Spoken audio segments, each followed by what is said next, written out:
thank you everyone for staying on. We've been having a great time after our Presbyterian gatherings to have a question and answer time.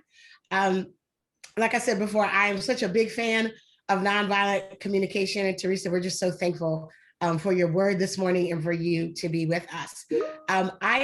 The way we're going to have our time together, Teresa's going to lead us in some conversation around NVC. We have a little visitor. That's all right. That's all right. We're after the meeting. It's no problem. It's no problem. I love that. I love that young adventurous spirit. But Teresa, I'll lend it to you to try to give an overview of NVC. I have some questions for those who are here in the conversation. If you have questions that come up for you, please put them in the chat.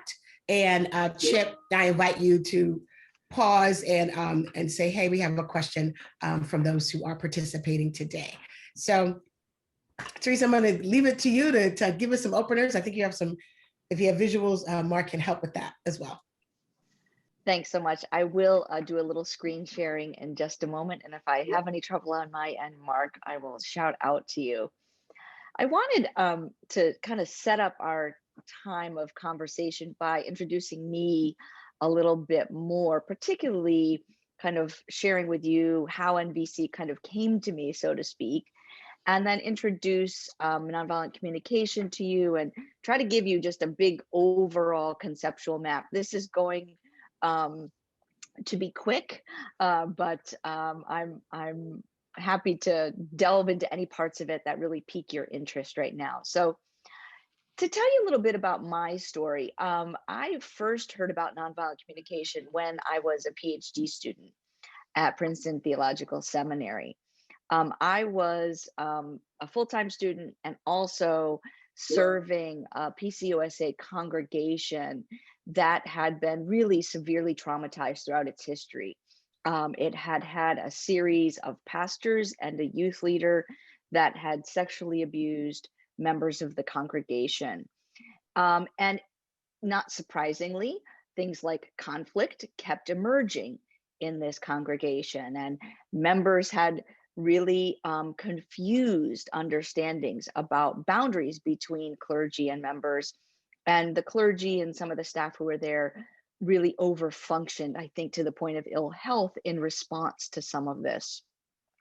So this was my first call, and it was challenging.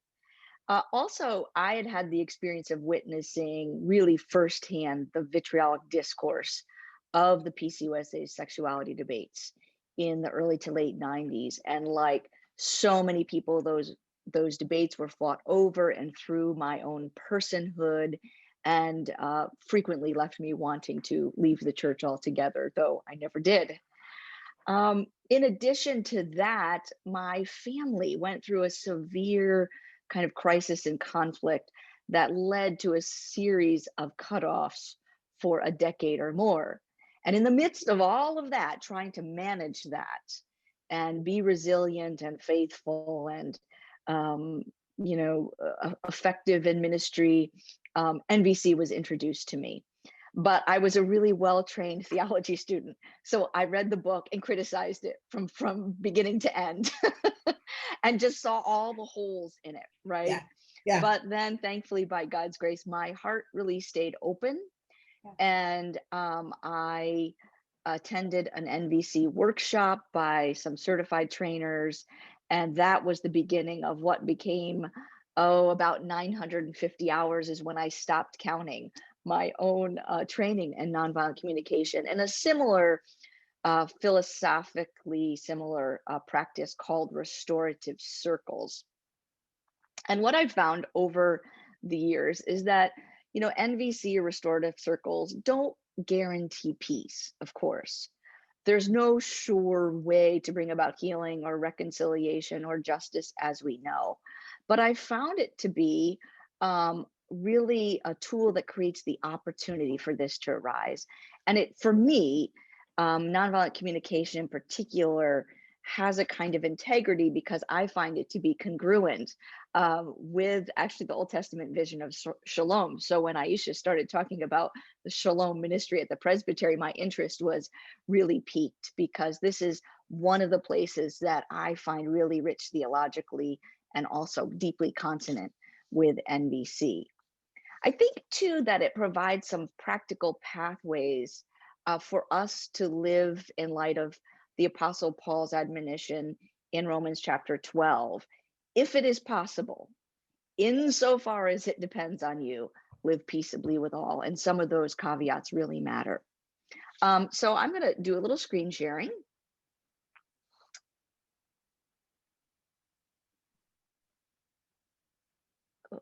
And not have you look at my, okay. It always takes just a minute. Just a little time.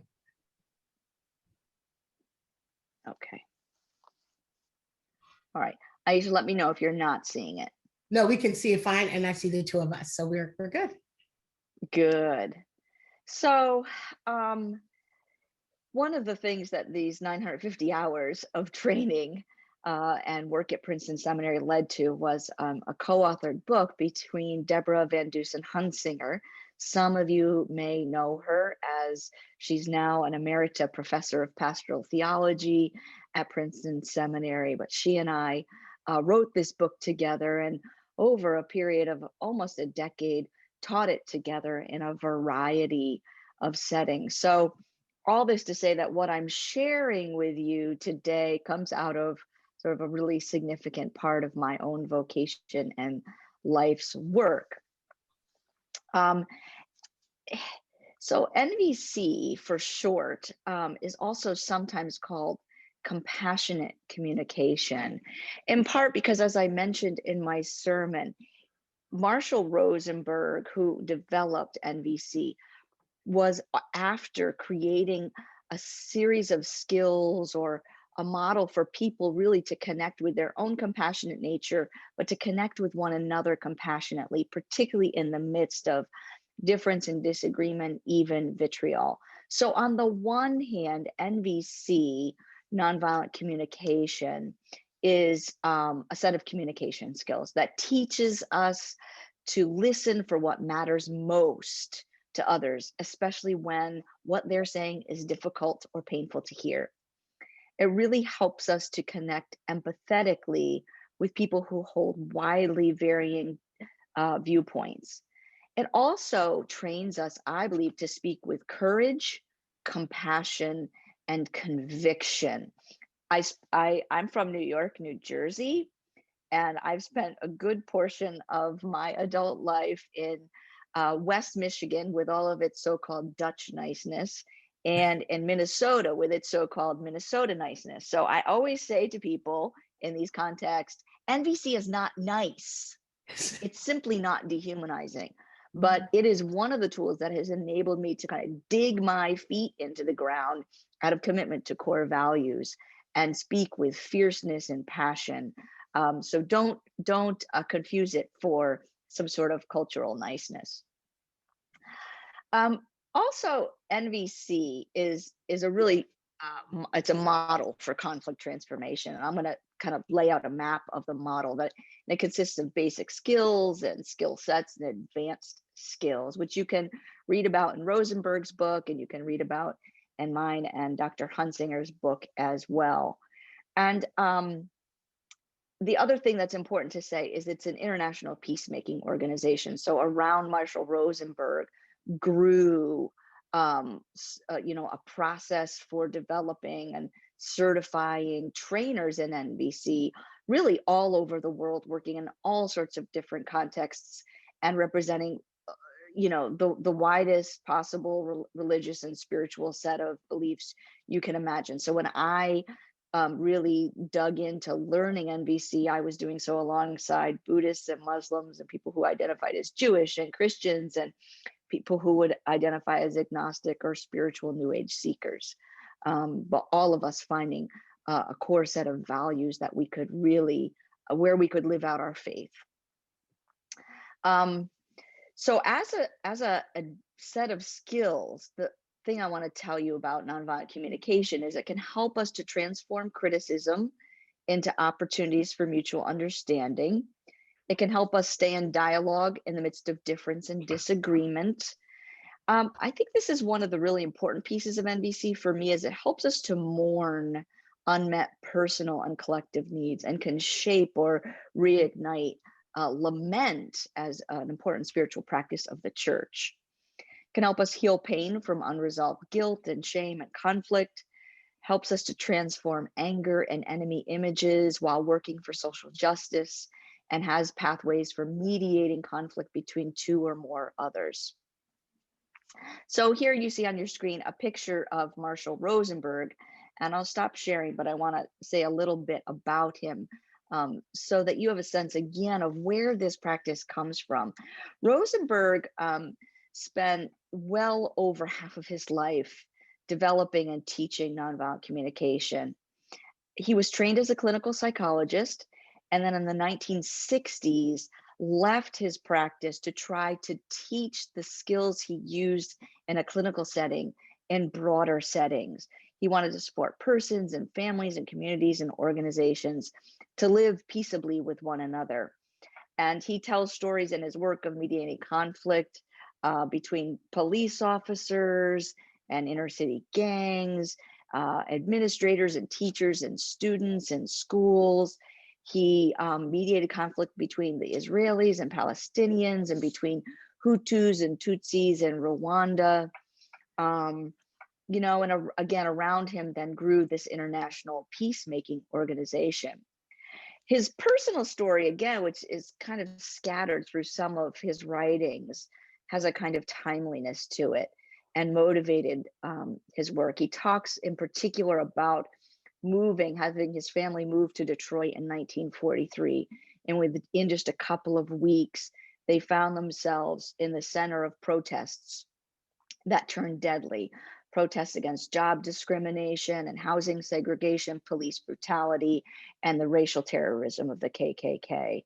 And over a 3-day period, 34 people were killed, nearly 700 were injured, approximately 1,800 were arrested, the vast majority of whom were Black.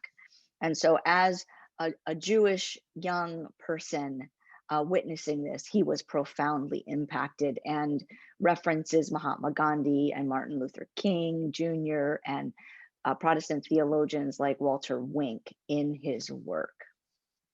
So that's a little bit about NVC, in terms of a background. Now let me share with you my screen again, and I want to lay out for you a couple of maps, NVC maps.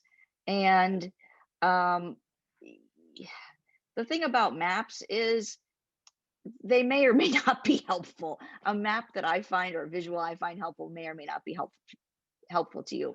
But I'm going to share two of them. This first one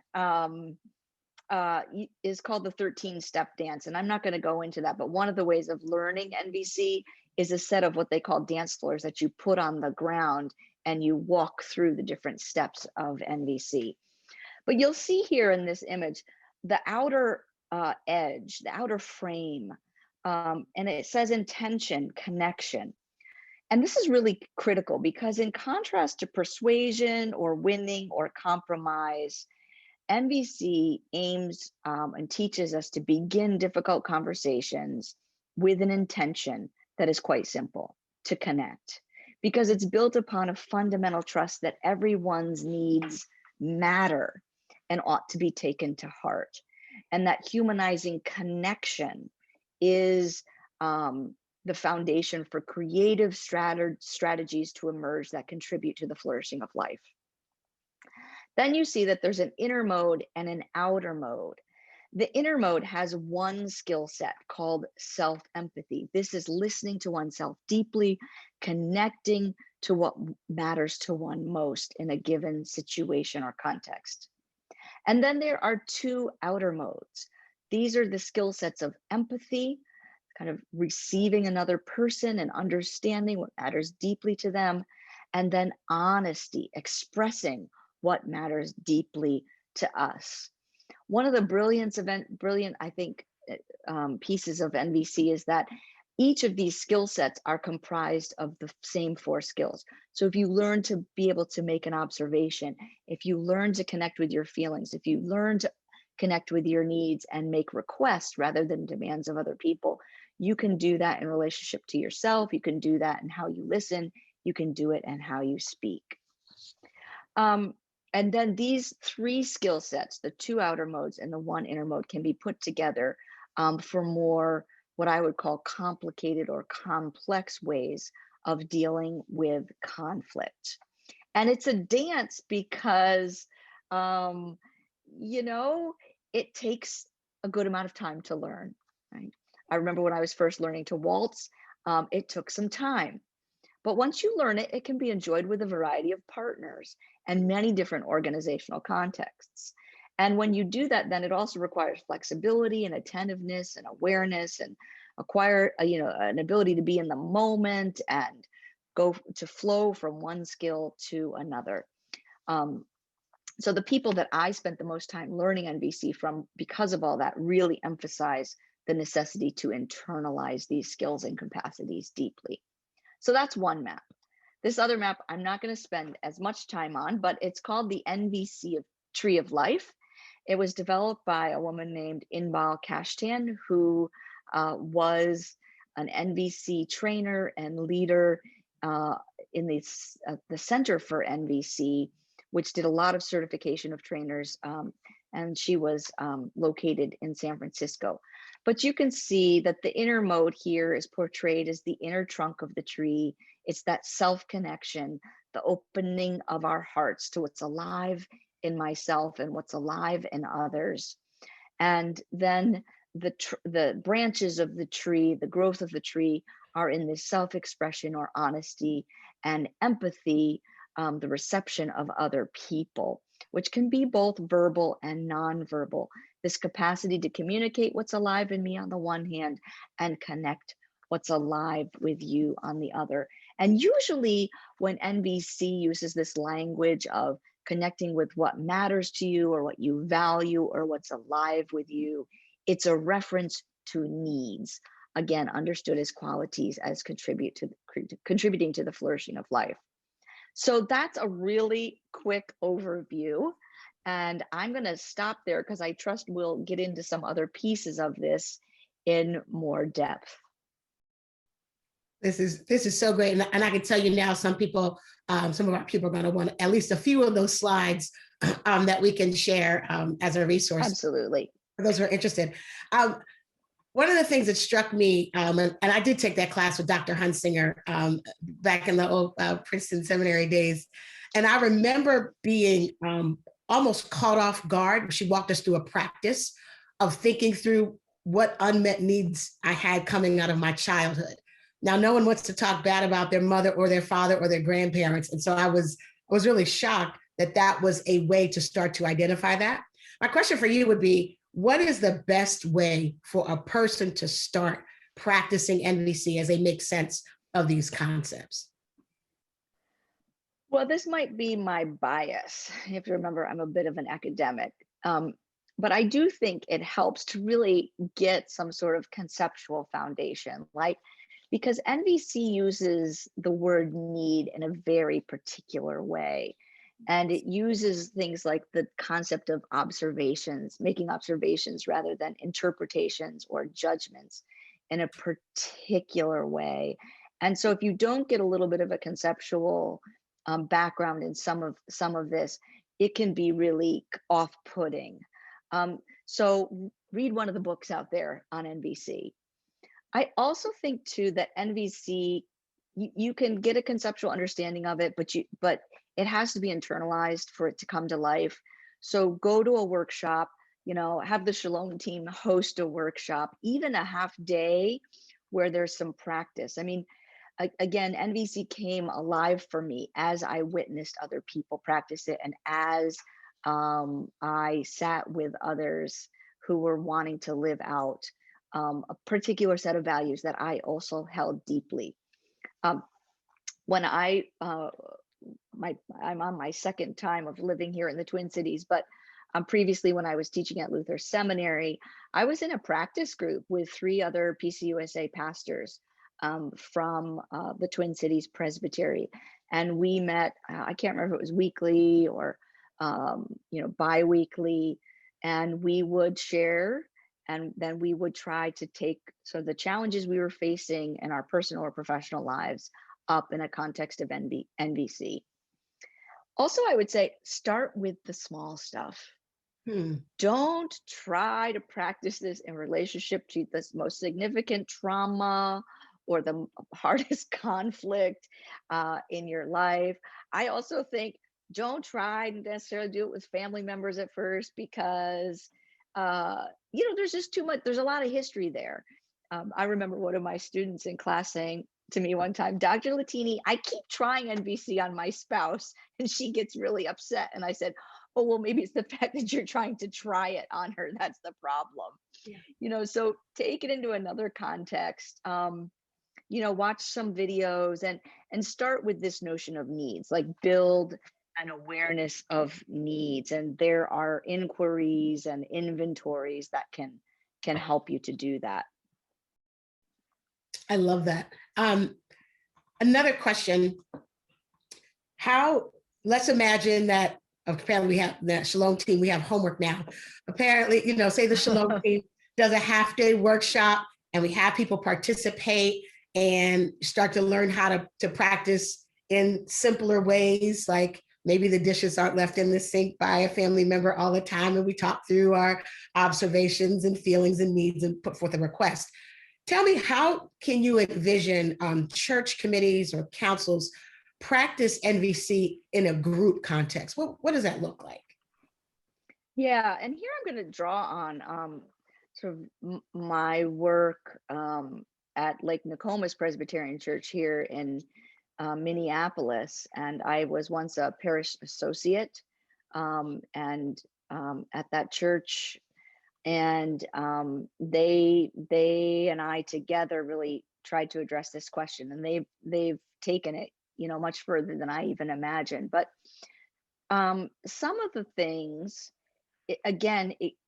are these go back to that concept of need. So I'm going to screen share for a second as I talk about this, because I think if I get one inventory of needs up on the screen, it might be helpful to folks. Yeah. Okay. Do you see the inventory there, Aisha? Yes. Okay. Now, this is not an exhaustive inventory. It's just one way of trying to depict what NVC means by needs. So a simple thing that I have done and Lake Nokomis has done is that at the start of a committee meeting, having a check-in, but having the check-in not be so much about whatever's happening, like the details of what's happening in our lives at the moment, but more about sort of what are the needs that have been met for me or are met for me in this moment, and what are the needs that aren't met for me.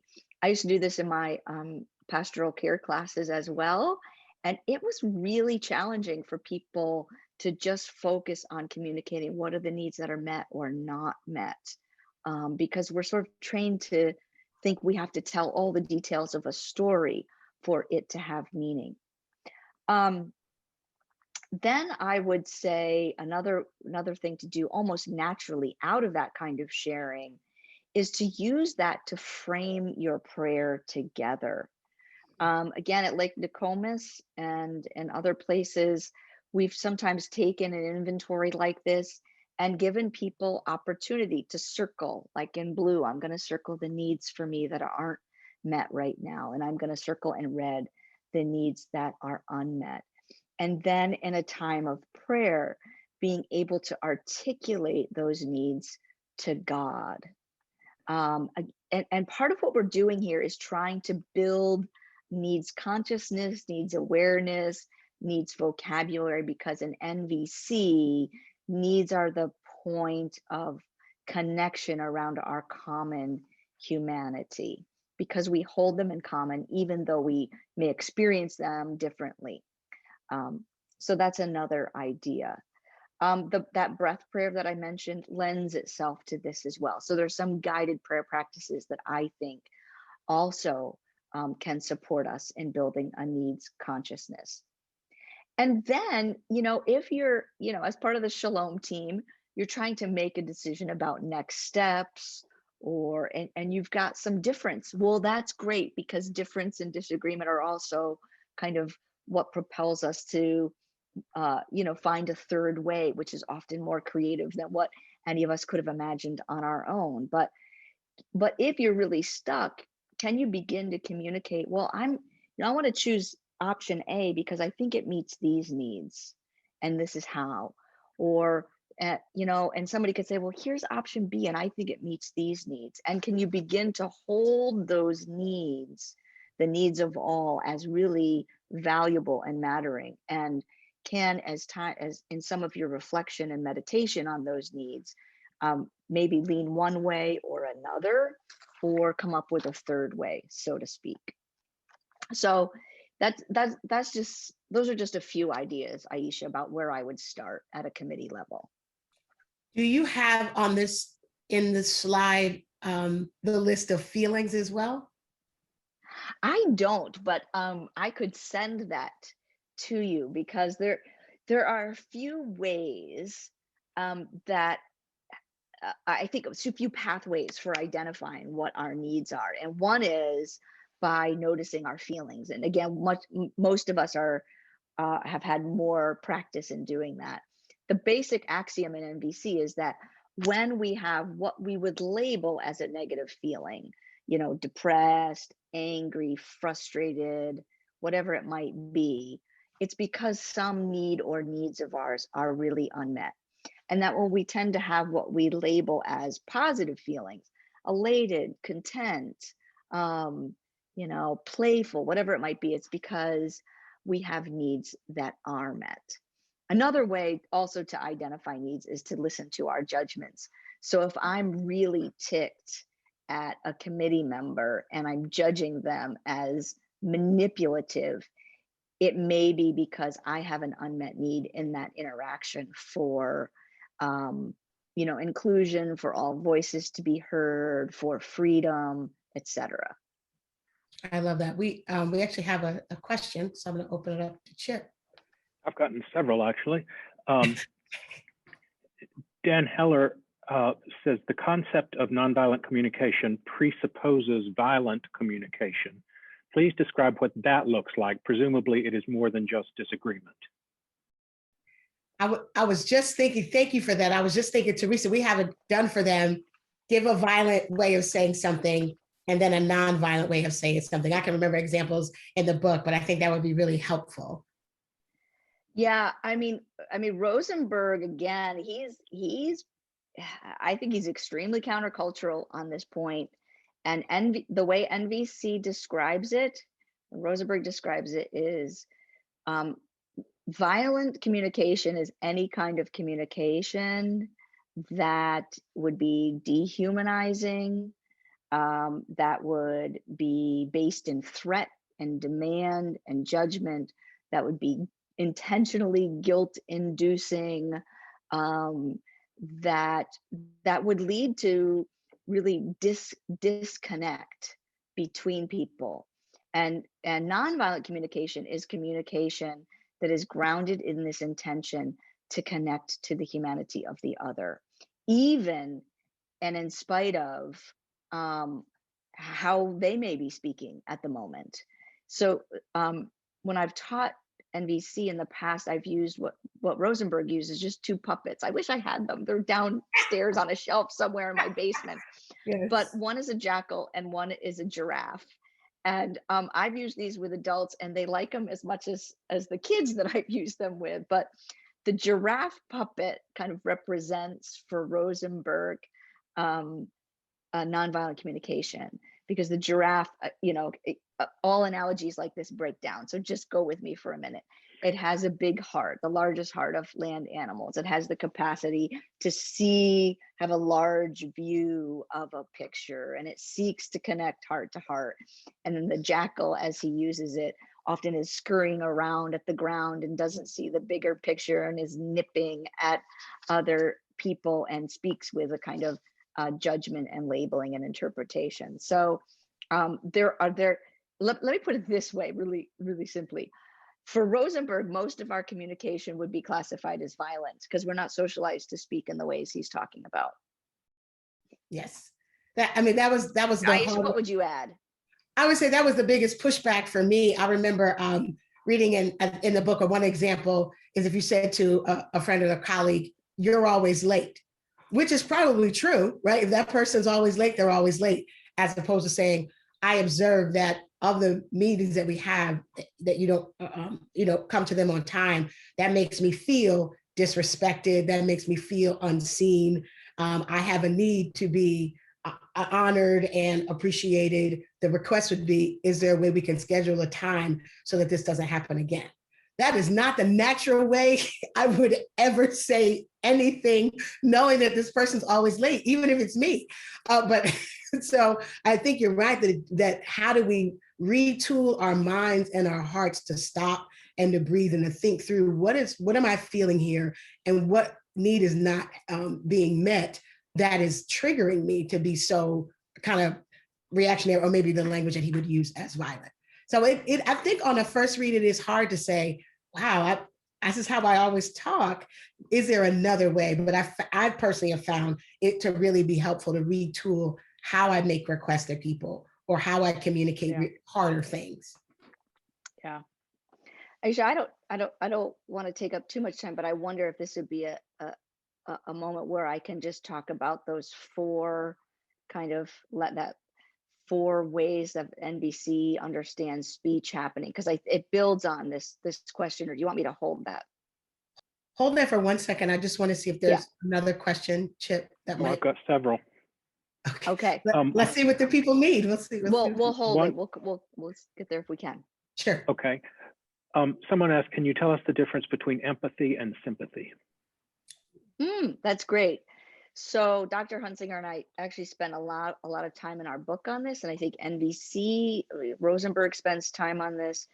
So sympathy, as we define it and as NVC defines it, has to do with kind of an innate capacity. Like we have, neurons that fire when we see other people in pain, and it elicits a sympathetic response. This is a kind of a sharing of feelings and sympathy. The problem with sympathy is we sometimes overstep those bounds, and we don't hold on to the particularity or the distinctness of the other person. So somebody goes to a viewing at a memorial service and says, "I know just how you feel." Well, anytime somebody says to me, "I know just how you feel," I about want to lose it and just scream, "You don't know how I feel. You can't get inside me and know how I feel. You have a similar feeling, but what it is for you and what it is for me is going to have some distinction." So empathy is really understood here as a learned skill, a discipline, a practice that involves a kind of attunement to another person and hearing and what matters to them, and being able to empathetically make a guess about that and then receive from them, yes, you really understand me, or you don't. Okay. So empathy, in an NVC really hones in on understanding the needs of the other. That's great. Chip, you have another? How do we resolve conflict when the two sides do not share a common reality? And gives a couple of examples. The election was stolen, or the vaccine is a plot to track me with 5G. Chip, I'm going to ask you to begin again, because as soon as you started speaking, I had to pull out one of my AirPods, which has lost its charge. So I'm sorry. Could you start that question again? I understand the problem. How do we resolve conflict when the two sides do not share a common reality?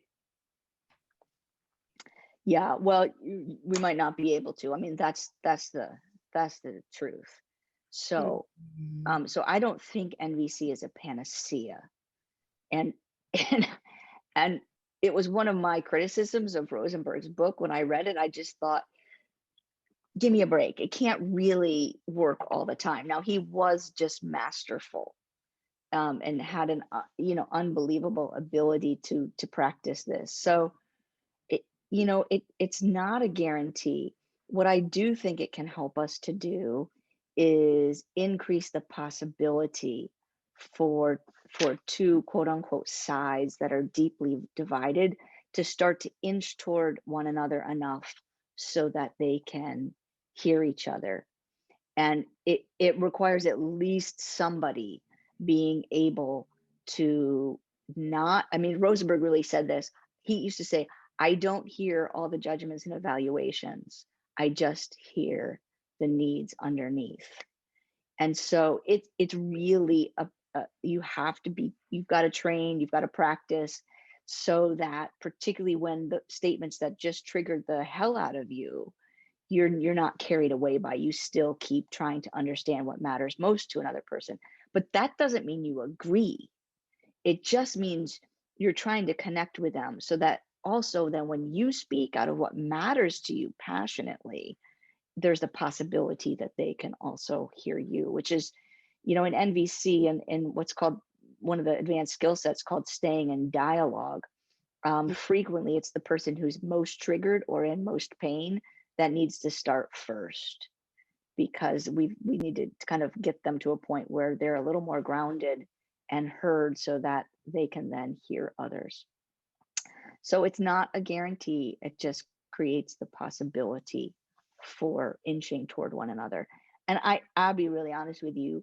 I think we're, socioculturally, we're in a different context than when I first started to learn NVC. The fracturing, along ideological lines is, I think, much deeper, and the vitriol in our culture is much more pervasive. And so I don't want to pretend, I don't want to give you no hope, but I don't want to pretend like this is an easy path forward either.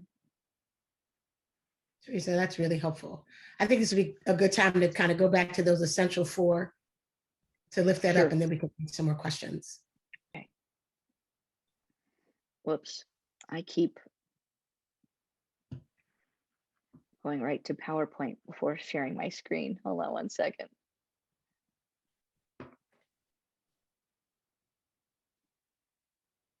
Okay. So if I were in person with you, we might do this. It's called the 4-chair exercise.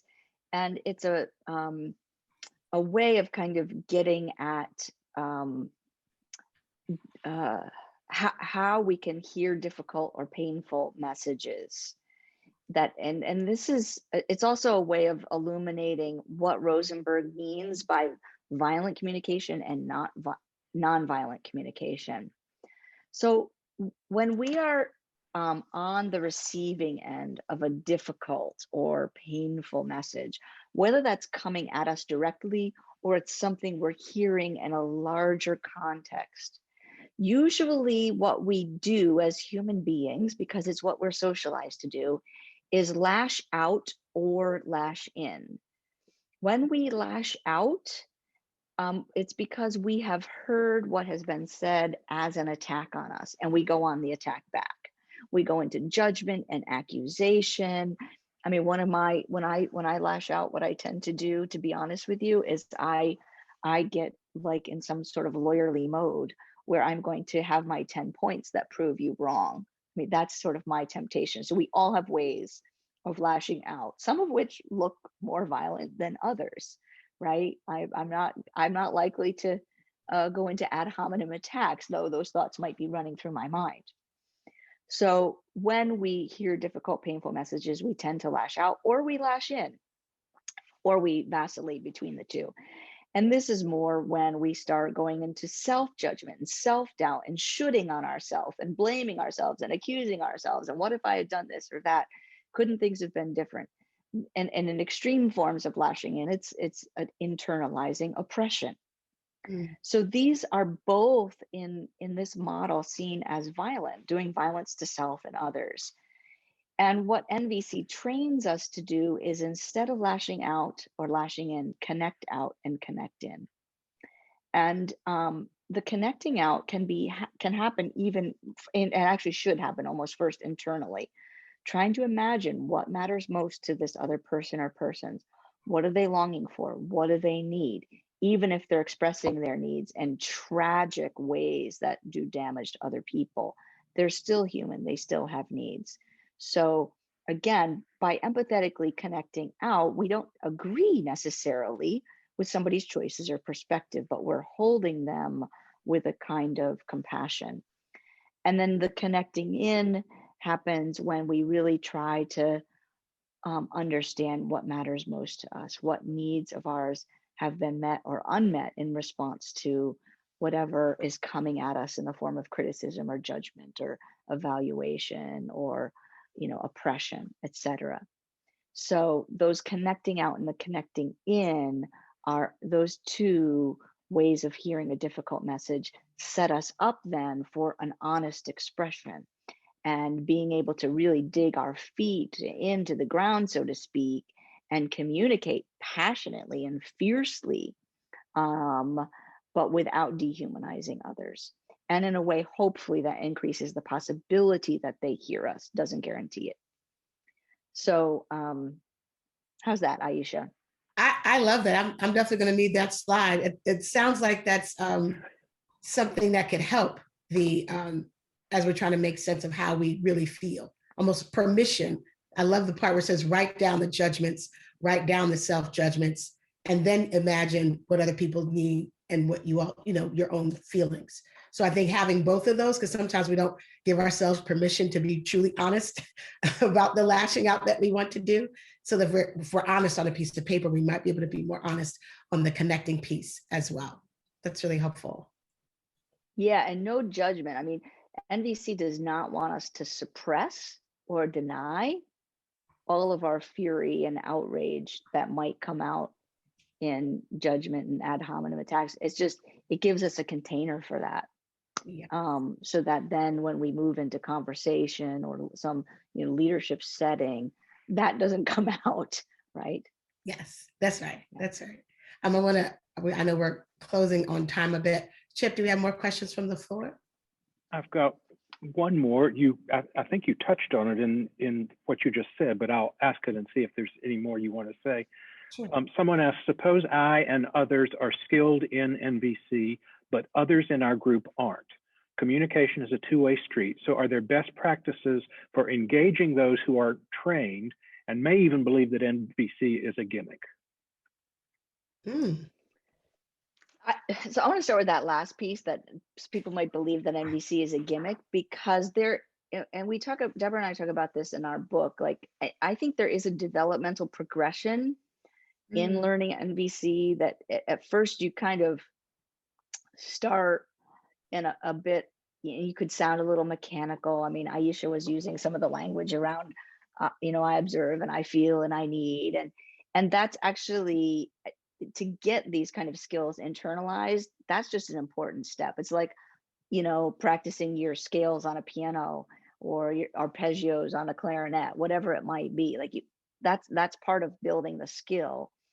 But then over time, you get to a point where it's much more colloquial, so that you don't even need the word need, right? You could be hearing and conveying needs without using that particular word. So this is why it's not like a short-term fix. This is kind of long-term practice and internalization. So that helps. So having said that, if you've gotten to a point where you're colloquial with this, it's not going to come across as a gimmick. It's going to feel natural, or more likely to feel natural. And the other piece I would say is, you do not need people that you're in conflict with or trying to connect with to know NVC. But it makes it easier if they do. It makes it easier if they do, but you don't need, otherwise this really wouldn't be an effective tool at all. You don't need it. You don't need other people to be skilled in NVC. I would just add to that. I think the grand invitation if you studied, if it's something that you practice, to invite people who have not tried it to say, okay, this may seem a little weird or cheesy or not what you're used to, but would you be willing to just try it? Like, here's a scenario. What if we all like did a role play? Like, here's a scenario. How would we respond? And just kind of invite it as an invitation to play in a sandbox in a different way.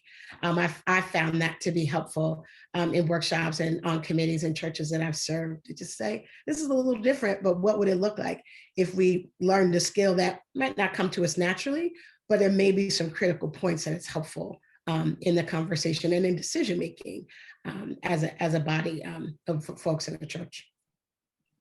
I also, on the NVC website, there's also all kinds of literal like games and cards and ways to engage it in an interactive way. And so I have all those tools if that's ever helpful whenever we see each other in person. But that's something that we're working with as well. I have two closing questions for you because we've touched on some of it. One question I have is what will people have to sacrifice or let go of in order to make NVC a lifestyle? Well, I think my first thought, Aisha, was, well, some time, right? But I think bigger than time, because I've said to you, it takes time to practice. And this was hard for me. You got to give up your determination to be right or seen as right. You've got to give up retribution. You've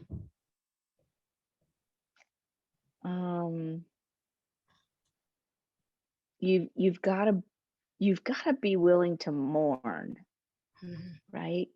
I mean, NVC, we can meet needs or we can greet needs. And a lot of the times I've found that I'm greeting needs in a particular organization or relationship, and I greet them by valuing them and mourning the fact that they are not met in the here and now. So, this is where I've got an eschatological framework that,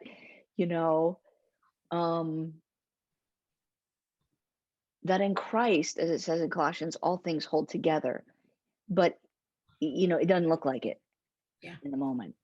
And so I think those are a few things that come to mind about what it might mean that we have to give up.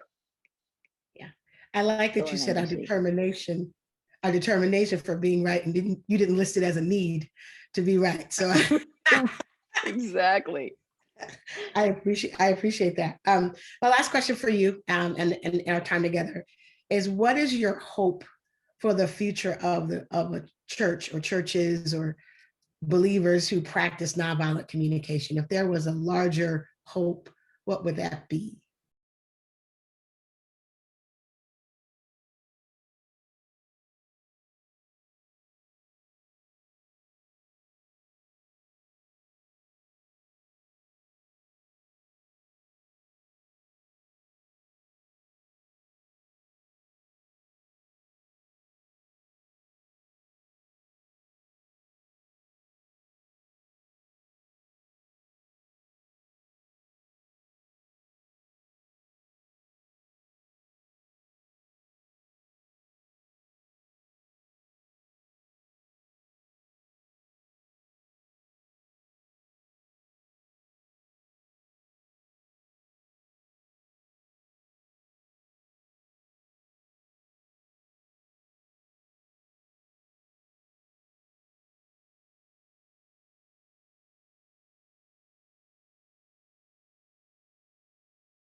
Thank you. Just thought I would share that. Absolutely. Yeah, we had more questions. We were just trying to be time sensitive. Again, not being a means to an end, but a pathway. And as we have these difficult conversations on dismantling racism and eradicating poverty and how to be healthy folks in the world as Christ's witnesses. So I am so thankful for you.